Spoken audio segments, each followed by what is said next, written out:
कभी कभार इंसान तो जवान नज़र आता है लेकिन सांस लेने में ऐसे ही लगता है जैसे कि बहुत ही ज़्यादा बंदा रिटायर्ड होकर बैठा हो और सांस ले रहा होता है, ऐसे जिस तरह कि पता नहीं किसी पहाड़ी पर चढ़ रहा हो।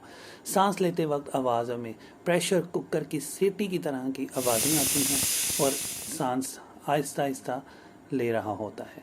और दोस्त इसको ये कहते हैं कि सेम उस तरह से जैसे कि वैक्यूम क्लीन कर रहा है।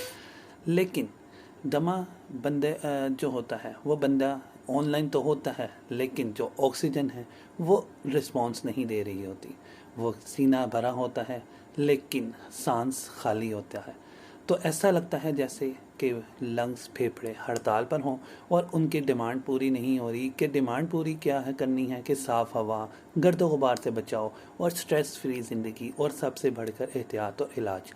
जब बंदा बाहर निकलता है तो बाहर निकलते हुए उसके हाथ में इन्हेलर होता है, शादी पर जाता है तो वो दवाई का बैग होता है, और अगर धूल मिट्टी में जाता है हो तो बंदा खुद घर पर होता है। तो ये तमाम चीज़ें जो हैं ये दमे की अलामात में हैं। खांसी वो जो रात भर तंग करती रहती है, सांस लेते हुए सीटी की आवाज़ें वैसे तो बड़ी माई अच्छी लगती हैं लेकिन सांस लेने में सांस को रोक लेती हैं। ये बीमारी का इलाज नहीं बल्कि इलाज को साथ साथ रूटीन के बदलने की भी ज़रूरत है। सुबह सुबह ताज़ा हवा, 10 से 15 मिनट, गर्दो गुबार से निजात और स्ट्रेस कम करने के लिए ज़ोर देने की ज़रूरत है।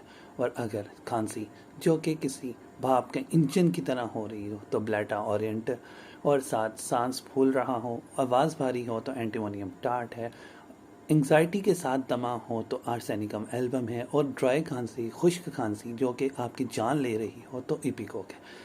तो दमा से बचना चाहिए। दमा के लिए एहतियात की ज़रूरत है, एहतियात इलाज से बेहतर है।